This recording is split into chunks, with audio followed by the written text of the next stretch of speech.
Welcome to Arsampatti village life. இன்றைக்கி ஒரு vlog மாதிரி போடலான்ட்டு நினைக்கிறேன். அதுக்கு தான் போட்டிருக்கேன், பாருங்கள். பிடிச்சிருந்தா லைக் பண்ணி சப்ஸ்கிரைப் பண்ணுங்கள். நேற்று அமாவாசைன்ட்டு நேற்று வீடெல்லாம் கழுவுனது. இந்த பக்கம் கழுவுனா அடுத்த செகண்டே காஞ்சிட்டு வருது. அந்தளவுக்கு வெயில் அடிக்குது பாருங்கள். எவ்வளோ வெயில் கொளுத்துது பயங்கரமாக. இது இலந்த அடிக்கு செய்யறதுக்காக, இலந்த தூள் செய்யறதுக்காக காய வச்சு பாட்டிலில் ஸ்டோர் பண்ணி வச்சுருக்கோம். செம்ம வெயில் அடிக்குது.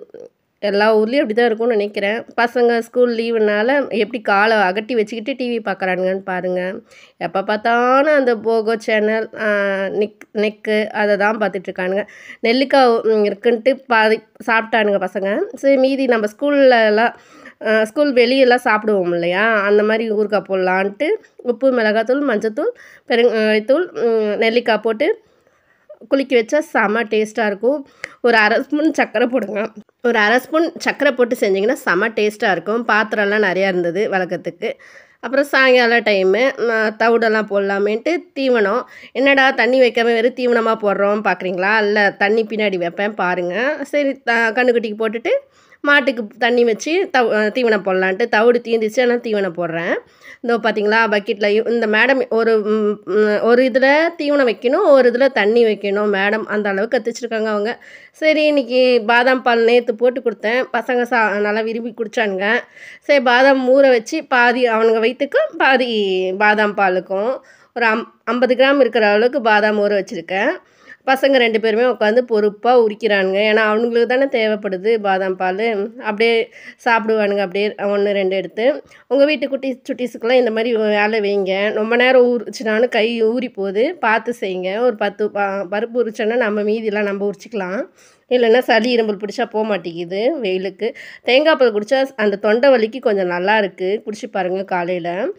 பாதாம், முந்திரி மிக்சியில் நல்லா நைஸாக அரைச்சிக்கோங்க. பாதாம், முந்திரி, கொஞ்சமாக மஞ்சத்தூள் போட்டுக்கோங்க. மஞ்சத்தூள் போட்டால் தானே கலராக இருந்தால் தானே நம்ம பாதாம் பால்னு நினைப்போம். அதனால் மஞ்சத்தூள் போட்டுக்கோங்க. இதுக்காக கலர் பவுடர்லாம் சேர்க்காதீங்க.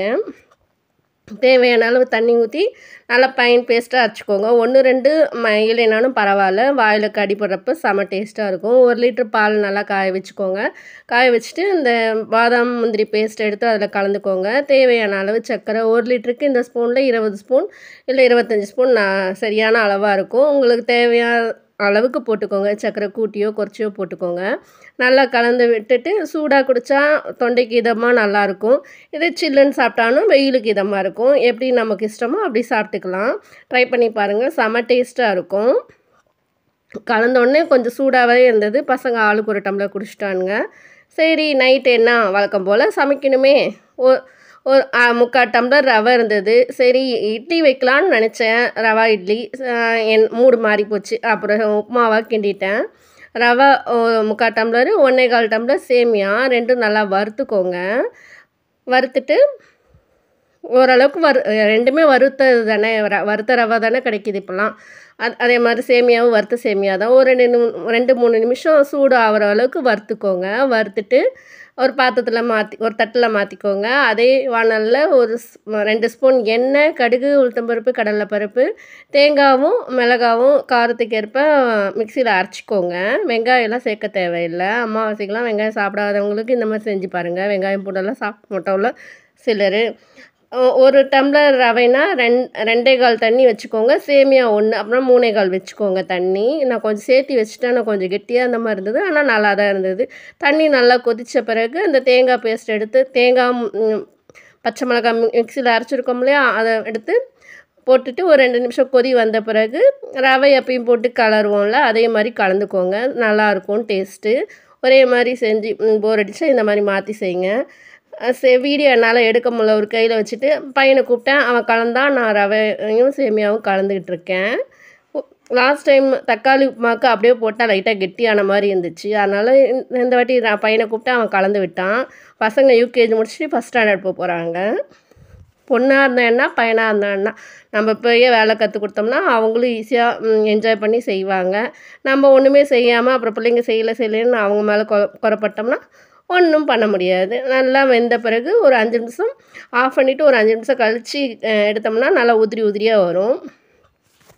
தண்ணி கொஞ்சம் அளவு கம்மி பண்ணிக்கோங்க. இட்லி வைக்கணுன்னா தயிர் போட்டு கலந்துட்டு இட்லி வைக்கலாம், இட்லி தட்டில். இன்னொரு நாள் செஞ்சு காமிக்கிறேன். ஆல்ரெடி செஞ்சுருக்கேன். அதோட இது கீழே அந்த பாக்ஸில் கொடுக்குறேன். பாருங்கள், நல்லா டேஸ்ட்டாக இருக்கும். சர்க்கரை இல்லைன்னா தேங்காய் சட்னியோடு சாப்பிட்டா நல்லாயிருக்கும். இன்றைக்கி அமாவாசைனால வெள்ளை சாதம், பச்சரிசி வெள்ளை சாதம், அப்புறம் மாங்காய் சாம்பார்.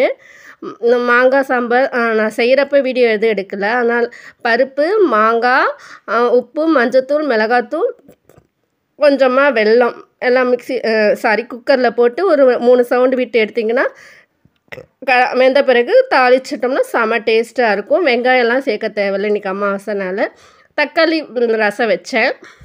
அப்புறம் நெல்லிக்காய் ஊறுகாய் அதான் மினியே சொன்னேன்ல, உப்பு மஞ்சத்தூள் மிளகாத்தூள் போட்டேன். நெல்லிக்காய் ஊறுகாய், அப்புறம் கேரட்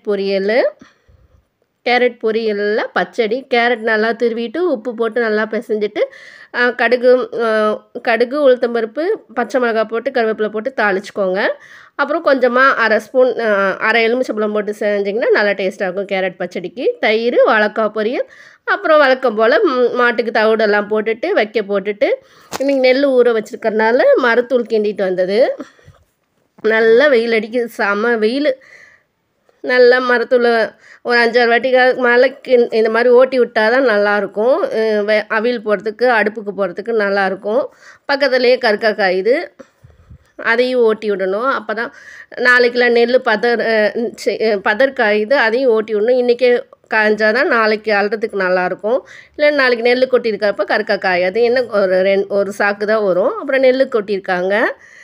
எங்கள் ஊர் வில்லேஜ் லைஃப் பிடிச்சிருக்கான்னு சொல்லுங்கள். 2 தொட்டிலையும் 2 கொப்பரையிலையும் கொட்டியிருக்காங்க. ஆனால் உள்ளே இருக்குது. நானும் உள்ளே கையை விட்டு அலசி பார்த்தேன். நெல் அடியில் இருக்கறனால எனக்கு கைக்கு சிக்கலை. எங்கள் ஊரை அப்படியே லைட்டாக சுற்றி காமிச்சிருக்கேன் பாருங்கள். கையை விட்டு அலசி பார்க்குறது, நெல் உள்ளே அடியில் இருக்குது. இதில் ஒரு 10 மூட்டை, அதில் ஒரு 5 மூட்டை போட்டிருக்காங்க போல் இருக்குது. லைக் பண்ணி சப்ஸ்கிரைப் பண்ணி